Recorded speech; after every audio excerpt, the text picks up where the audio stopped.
G'day Makita fans, I told you last month that this month was going to be a cracker for Makita releases, and it is not disappointing.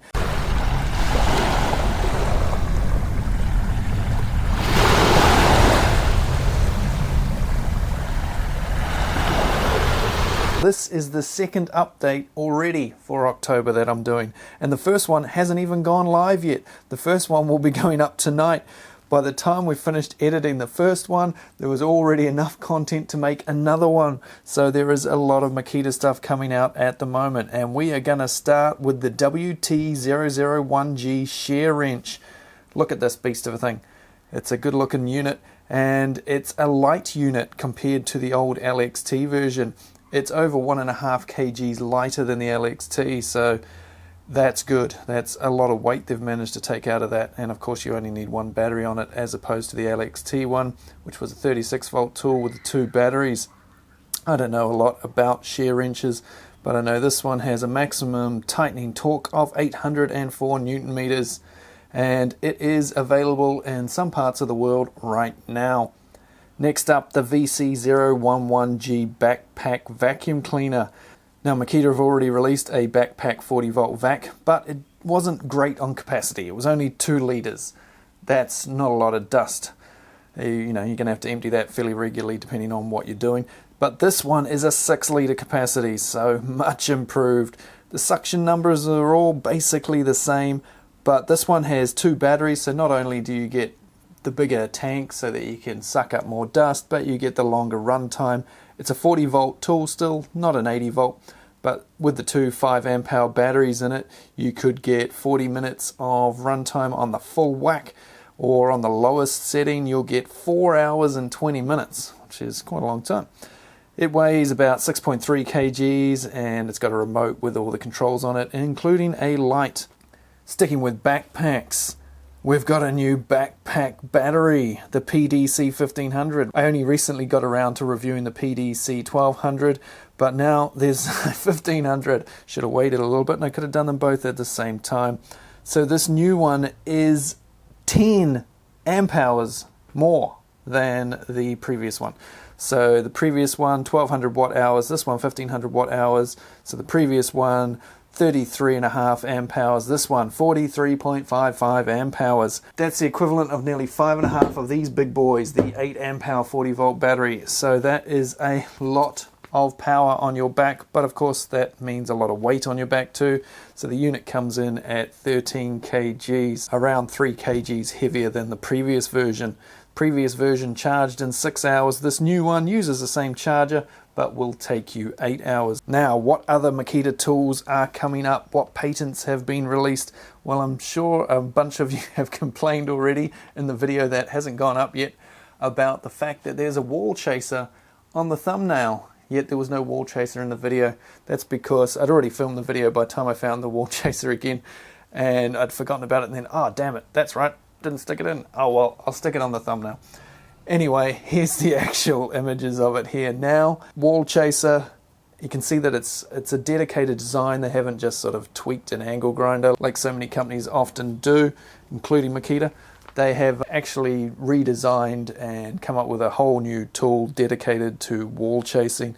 It'll be a 125mm blade, I'm assuming, but I don't have any actual information about all the specs on RPM and all that sort of thing. But I will be keeping an eye out on that one because that looks like an interesting bit of kit. Next up, how about a couple of 18 volt tools? What about an 18 volt torque wrench?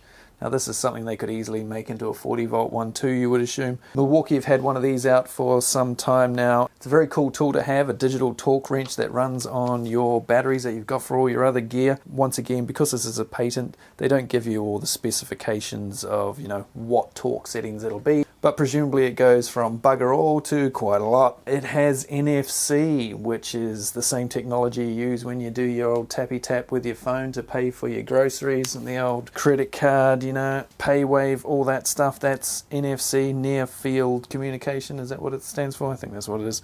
That's pretty cool, so you can just use your phone to record settings, maybe change settings on the tool, that sort of stuff, which is the first we've seen really on the 18 volt side of things where you can do stuff with your phone. There's a few things coming through on the 40 volt, but now it looks like they're starting to introduce this technology to 18 volt tools as well, and there's another one coming up in a moment that I'll tell you about, which is similar to that as well. Now Makita already makes some torque wrenches, but they're very specific. They're the production line ones, and they've got a very narrow window. You know, they might be like 5 Newton meters to 12 Newton meters, and then if you want one that does a different amount between, say, 30 and 40, it's another whole tool again, whereas this one presumably will have that wide range that we would all want if you were doing a range of different tasks. That is quite the range of production tools right there. Next up, guess what? Something Makita haven't got many of. Oh, it's an angle grinder. Another 18 volt angle grinder. It's slightly strange looking. It's got a few different things on it that grinders don't usually have from Makita anyway. Design wise, it looks kind of like the new 40 volt ones that are just recently reviewed. I'll put a link up into the top corner and down in the description if I remember to that video. But it has a couple of strange features which I'll circle on the screen. The first one here is the handle. So you can see the hole in front of where this handle is attached, where you would normally screw the handle in. Whereas this is a separate area for the handle, looks maybe like it's a pivoting handle perhaps. That's something I haven't seen on a Makita cordless grinder before. And something else I haven't seen. What is this down the back? Let me know down in the comments what you think these two little nubules are. That's right, I said nubules. And as you can see, it's a paddle switch design. So yeah, I don't know if this is something that will come to fruition or whether it's just them having a bit of a play. Lots of patents get put out, but not all of them, or hardly any of them really ever make it to production. Next up, another 40 volt hammer drill, similar to this one here. I've got the invisible battery hooked up, as you can see. Now this is a great unit, great little drill, and it looks like they've made a few tweaks to it. It's hard to tell from the image exactly what, and once again you read the description, it doesn't really tell you what's going on in patents. From the pictures it looks pretty similar. It has the same area here for the electronic clutch, and it looks basically the same length and size.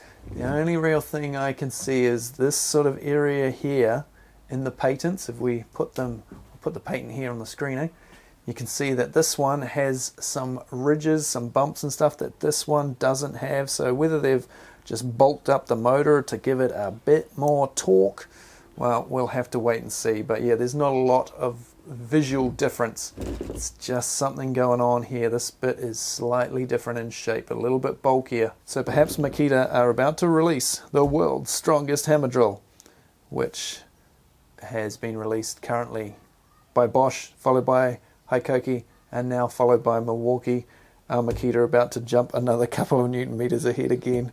The battle for the top Newton meter number continues. And finally, something else that goes on a drill, an adapter, but it's not for a 40 volt drill. No, it is for 18 volt drills. If you take a look at the picture here, we have an adapter that goes between your 18 volt battery and your 18 volt drill. According to the patent, the adapter allows the user to change various threshold values of the battery pack and the power tool through the adapter. You can change the battery pack?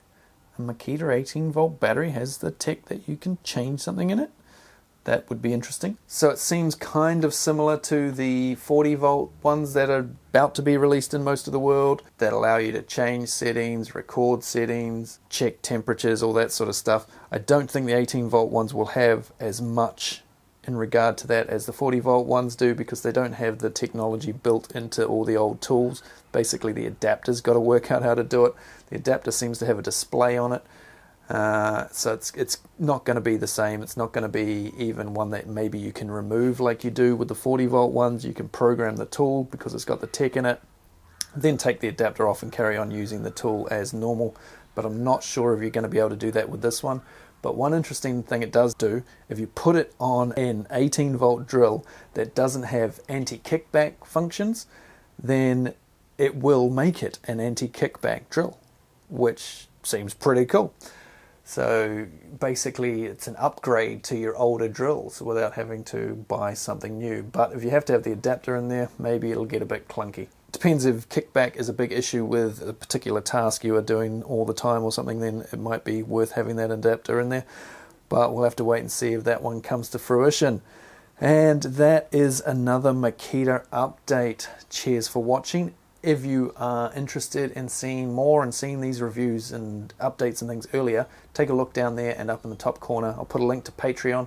These names coming up the side of the screen now are some of my Patreons. Cheers guys for help making these videos happen. And now I'm going to go and try and hunt out some more Makita stuff, try and go and get some new tools to review for you guys.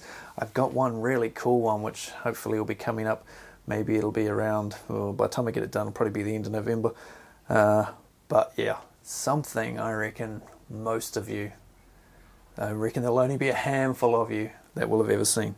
So cheers again for watching. If you haven't seen the update before this one, I'll put that up in the top corner and down in the description as well. It would have only been released within the last week and hasn't even been released yet at all. But anyway, not in my world, not in my timeline, but in your timeline. Yeah. Anyway, you know what I'm talking about. Okay, cheers. See you later.